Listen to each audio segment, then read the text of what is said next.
Hello and welcome to day 14 of our 30 days to clutter-free living challenge.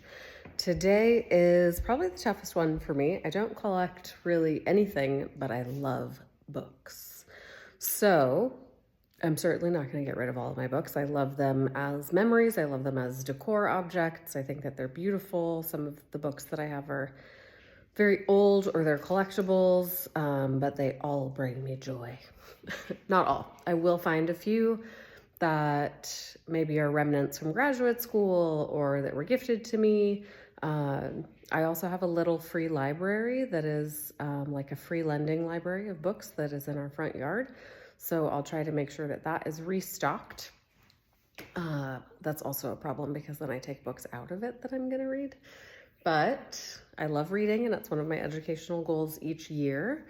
So let me give you a little tour of the house and you can see just a few of the places where we have books. I mean, really, we have books everywhere. They're like on the floor.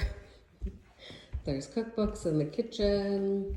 There's collections of books sprinkled in throughout our kitchen cabinets. That whole dining room hutch is filled with beautiful art books because I didn't need the space for anything else.